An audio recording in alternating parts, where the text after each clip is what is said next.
Assalamualaikum warahmatullahi wabarakatuh. Hai, perkenalkan nama saya Lisa Yulianti. Saya dari Rombel B angkatan tahun 2020, program studi Pendidikan Guru Sekolah Dasar, Fakultas Keguruan dan Ilmu Pendidikan, Universitas Palangkaraya. Di sini saya ingin menyampaikan sebuah materi mengenai koordinat, merupakan materi matematika 2 semester 3 gitu ya. Selanjutnya kita masuk langsung ke pengertian koordinat. Koordinat kartesius atau disebut juga dengan koordinat persegi panjang dikembangkan oleh seorang filsuf pada abad ke-17 asal Perancis bernama René Descartes. Ia membuat suatu sistem koordinat yang disebut dengan CAR, yaitu diagram kartesius atau kartesian. Lalu apakah teman-teman tahu gitu ya, apa sih sebenarnya koordinat kartesius itu? Jadi koordinat kartesius merupakan sistem yang menetapkan sistem titik, setiap titik di dalam bidang dengan serangkaian koordinat numerik yang bisa ditentukan jaraknya dari kedua sumbu X dan Y. Jadi simpelnya koordinat kartesius itu digunakan untuk menentukan posisi titik pada bidang koordinat seperti ini ilustrasi dari diagram kartesius. Nah, di situ ada yang namanya sumbu X dan sumbu Y. Ada titik potong gitu ya dari 6X dan 4Y. Nah, dari ilustrasi di atas kita bisa melihat bahwa garis mendatar ke kiri disebut dengan X, sedangkan garis vertikal ke atas bawah disebut dengan sumbu Y. Jadi titik tersebut terletak pada 6,4 dengan titik tumpunya adalah 0. Nah, selanjutnya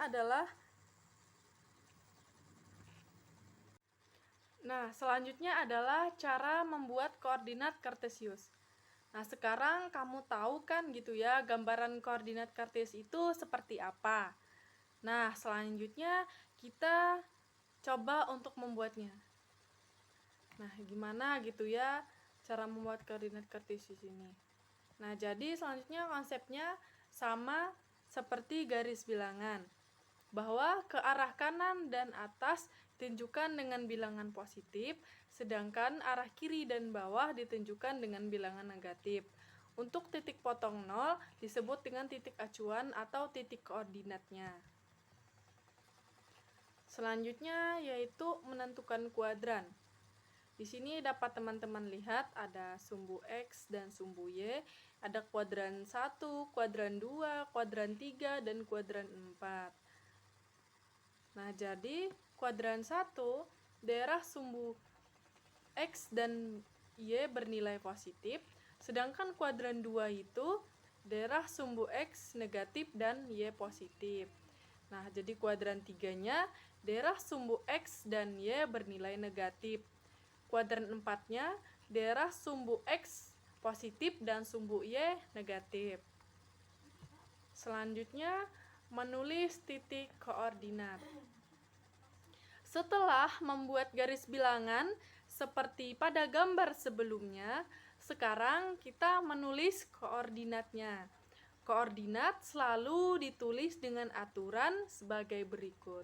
Jadi teman-teman bisa sambil membaca di slide yang kami tampilkan ini. Jarak titik dari garis horizontal X ditentukan terlebih dahulu atau absis. Selanjutnya, tuliskan jarak titik dari garis vertikal Y di belakang koma atau koordinat.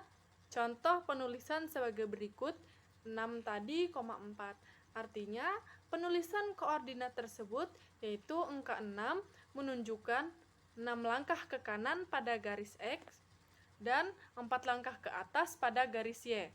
Keduanya sama-sama melangkah dari 0. Teman-teman bisa lihat gambar koordinat kartesius pada poin sebelumnya yang saya tampilkan di atas tadi gitu ya. Sekarang kalau ada koordinat seperti 0,4, kamu tidak perlu bingung gitu ya. Berarti kalau dari sumbu X terletak dari 0, kemudian dari sumbu Y terletak pada angka 4, seperti itu. Nah, di sini kita langsung masuk ke contoh soal dan pembahasan.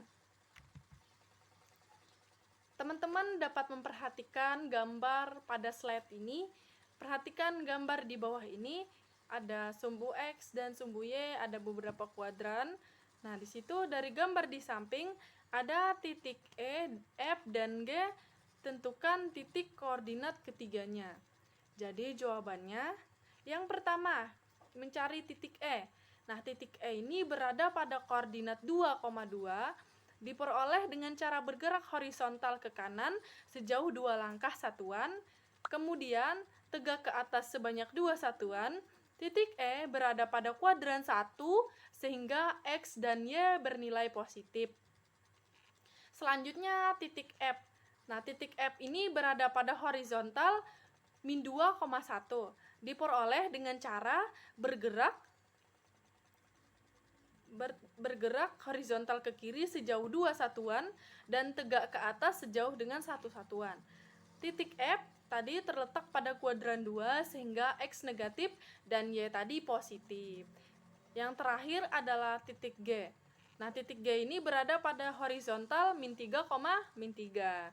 Jadi diperoleh dengan cara bergerak horizontal ke sejauh 3 ke kiri dan tegak ke atas sejauh 3 satuan juga. Nah, titik G terletak pada kuadran 3 sehingga X dan Y bernilai negatif. Seperti itu ya. Semoga gitu mudah dipahami gitu ya materi yang dijelaskan ini. Selanjutnya ada posisi titik dan garis pada koordinat kartesius. Nah, di sini ada A, posisi titik. Yang pertama terhadap sumbu X dan sumbu Y, yang kedua terhadap titik pusat O sama dengan 0,0 pada titik tertentu A, B. Sini ada sumbu X dan sumbu Y, ada sumbu X ke Y itu sebelah kanan itu positif dan sebelah kiri itu negatif dan ke bawah itu negatif. Yang kedua B, posisi garis terhadap sumbu X dan terhadap sumbu Y. Yang kedua itu jarak antar titik. Nah, jadi rumus jarak antar titik ini perlu teman-teman ingat karena ini merupakan cara untuk menyelesaikan beberapa soal dan pembahasan selanjutnya nanti gitu ya. Wajib gitu ya untuk diingat gitu. Jadi rumusnya D sama dengan akar X2 min X1 kuadrat ditambah Y2 dikurang Y1 kuadrat. Kita ingat D sama dengan akar X2 min X1 kuadrat plus Y2 min Y1 kuadrat. Harus diingat ya. Nah, kita lanjut. Nah, di sini ada contoh lagi, perhatikan gambar di bawah ini. Nah, di sini soalnya misal, pada contoh soal menggunakan tabel di atas, berapakah jarak antar pasar dan hutan? Di sini teman-teman dapat melihat, di sini ada pasar itu di sumbu X dan ke hutan gitu ya. Hutannya sumbu X dan Y juga gitu. Nah, di sini kita lihat ada rumus jarak antar kedua titik itu FH sama dengan akar min 8 kurang min 4 kuadrat plus min plus 5 min 3 kuadrat. Jadi sudah kita masukkan gitu ya. Jadi min 8 itu bisa teman-teman lihat adalah titik hutan. Di sumbu X hutan itu min 8 dan min 4 itu sumbu pasar ya, di X pasar itu ya. Nah, selanjutnya langsung saja kita hitung. Min 8 min ditambah min atau hutang ditambah hutang hasilnya adalah hutang. Jadi min 8 tambah dengan min 4 itu hasilnya adalah min 12. Kita langsung masukkan ke bawah gitu ya, turun. Nah, selanjutnya positif 5 dikurang dengan negatif 3 hasilnya adalah positif 2. Turun seperti itu. Langsung kita selesaikan. Min kali min hasilnya plus. Jadi min 12 kali min 12 hasilnya adalah positif 144. Akar dari 2 kuadrat hasilnya adalah 4. 144 ditambah dengan 4 adalah 148. Akar dari 148 itu adalah 12,17. Nah, selanjutnya ini ada contoh soal dan pembahasan menentukan jarak antar kedua titik lagi. Sini ada contoh, bisa teman-teman lihat ada sumbu X dan sumbu Y. Itu ada titik potong antara X1 dan Y1 itu P1 dan X2 dan Y2 itu P2. Jadi kita menentukan jarak antara P1 ke P2 itu dengan rumus seperti berikut ini. Jadi kita baca dulu soalnya.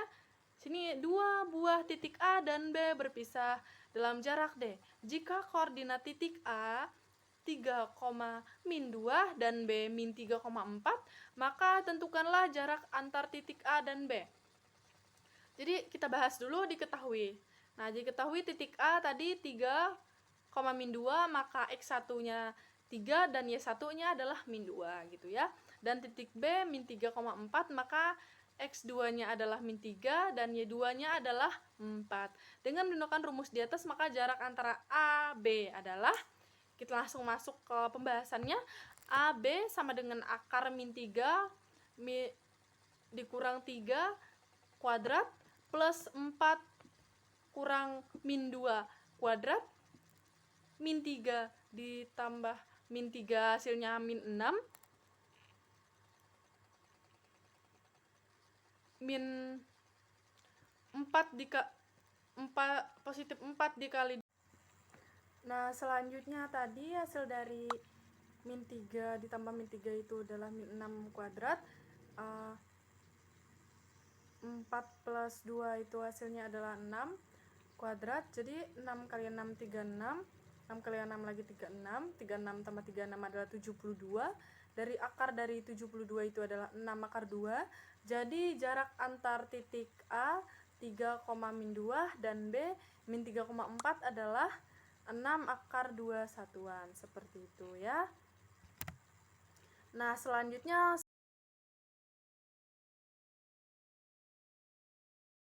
min 2 pangkat 2 plus 3 min 7 pangkat 2. 8 kurang 2 adalah 6 akar 2 plus min 4 akar 2 pangkat 2, mohon maaf. 6 kali 6 36, min 4 kali min 4 hasilnya adalah positif 16. Jadi 36 tambah dengan 16 itu hasilnya 52. Jadi atau hasilnya itu akar dari 52 2 akar 13. Jadi panjang garis PQ adalah 2 akar 13 satuan panjang. Seperti itu. Manfaat koordinat kartesius. Yang pertama, dalam kehidupan sehari-hari sering kita menjumpai gambar denah atau peta. Peta sangat memudahkan kita dalam mencari suatu tempat atau suatu wilayah gitu ya. Begitu juga pada saat kita ingin mengirim surat kepada seseorang. Dalam mengirimkan surat kepada seseorang, kita harus mengetahui alamat rumahnya secara lengkap dan benar. Hal ini dikarenakan untuk mempermudah dalam pengiriman surat tersebut. Jika alamat yang kita cantumkan itu sudah benar dan lengkap, maka surat pun akan lebih cepat dan mudah gitu ya dalam pengiriman. Di peta juga terdapat garis lintang dan garis bujur gitu seperti koordinat kartesius tadi gitu ya. Yang kedua, dalam kehidupan sehari-hari, bidang koordinat kartesius sangat mutlak dibutuhkan. Salah satunya adalah dalam hal penerbangan gitu ya. Mungkin kita belum tahu gitu sebelum kita mempelajari tentang koordinat kartesius ini gitu. Nah, jadi seorang pilot itu dalam menerbangkan pesawat, terbangnya tanpa bertabrakan satu sama lain dan juga dapat mengetahui apabila pesawat sudah sampai tujuan gitu, apa pesawat sudah landing gitu ya. Hal ini dikarenakan pesawat terbang itu dilengkapi dengan alat yang canggih seperti radar sebagai alat pendeteksi, kompas sebagai penunjuk arah, dan radio sebagai alat komunikasi. Oleh karena itu, seorang pilot harus memahami cara membaca dan menentukan letak suatu tempat pada bidang kartesius. Nah, yang ketiga, pada pelajaran ilmu-ilmu sosial, kita sering dijumpai peta gitu, peta suatu provinsi, suatu negara, bahkan global gitu ya. Letak suatu kota atau gunung danau, lapangan terbang dapat dianggap suatu kedudukan gitu, kedudukan. Nah, jadi untuk memudahkan membaca peta tersebut, peta sering dilengkapi dengan garis bujur yang mendatar tegak atau garis lintang atau garis bujur. Dapat mempermudah garis tersebut merupakan dasar dari bidang koordinat. Koordinat kartesius ini juga sangat dibutuhkan gitu dalam membaca peta. Karena saya sendiri gitu ya merasakan dalam mempelajari titik koordinat dan titik tumpu gitu sebagai acuan gitu, misalnya kita tersesat di hutan gitu, kita cuma modal kompas gitu, dari kompas itu kita bisa menentukan beberapa sih ke titik koordinat kita untuk kembali gitu, kita berangkat tadi berapa gitu, kita pulang tadi berapa gitu, untuk azimutnya seperti itu, untuk kita yang memahami tentang membaca peta seperti itu ya teman-teman. Mungkin itu saja yang dapat saya sampaikan. Jika ada kekurangan gitu ya dalam penyampaian dan ada materi yang kurang dipahami gitu ya, saya mohon maaf. Mungkin bisa bertanya di kolom chat atau di kolom komentar gitu ya. Jangan lupa like, comment, dan subscribe, dukung channel ini gitu ya. Sebagai calon guru, calon pendidik gitu ya, ingin memajukan pendidikan di bangsa ini, mencerdaskan anak bangsa. Terima kasih atas perhatiannya. Wabillahi taufiq wal hidayah. Wassalamualaikum warahmatullahi wabarakatuh.